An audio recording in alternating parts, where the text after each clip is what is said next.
আমাদের এখনই সময় আমাদের কমন এনিমিকে ঠিক করার, আমাদের এখনই সময় আমাদের শত্রু এবং মিত্রকে আইডেন্টিফাই করার সময়। আমি সবাইকে আহ্বান করব, আজকে বিপ্লব পরবর্তী 16 মাস পার হয়েছে। বিপ্লব পরবর্তী আমাদের মধ্যে অনেক বিভাজন তৈরি হয়েছে।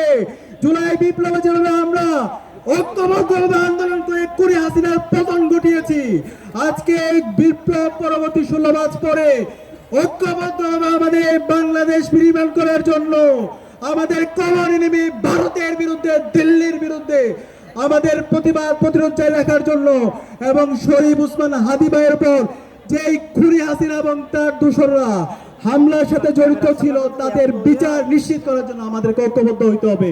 আমরা কি পারবো? ইনশাআল্লাহ, ইনশাআল্লাহ।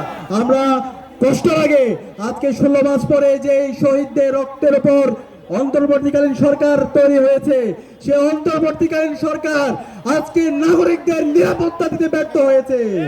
আজকে 72 ঘন্টা পার হওয়ার পরও অতর্ব আমাদের প্রশাসন অপরাধীদেরকে অ্যারেস্ট করতে ব্যর্থ হয়েছে। আমরা হুঁশিয়ার করতে চাই আমাদের উসমান হাদি ভাইকে, যারা গুলি করেছে, যারা পরিকল্পনা করেছে, যারা পরামর্শ দিয়েছে, এই সকল দোষরদেরকে দ্রুত সময়ের মধ্যে অ্যারেস্ট করে বিচারের আওতায় নিয়ে আসতে হবে। একই সাথে বাংলাদেশে খুনি হাসিনা, নিষিদ্ধ আওয়ামী লীগ, যুবলীগ তাদের রাজনীতি করার অধিকার নেই।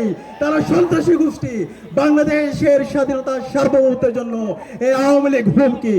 একই সাথে আমাদের সবাইকে আগামী দিনের বাংলাদেশ বিনির্মাণ করার জন্য এবং সুন্দর সুখী সমৃদ্ধ বাংলাদেশ বিনির্মাণ করার জন্য এবং উসমান হাদি ভাইয়ের সন্ত্রাসী যারা হামলা করছে তাদের বিচার আওতায় আনার জন্য ঐক্যবদ্ধ আন্দোলন সংগ্রাম জারি রাখার উদাত্ত আহ্বান জানিয়ে আমি আমার কথা এখানে শেষ করছি। ইনকিলাব জিন্দাবাদ।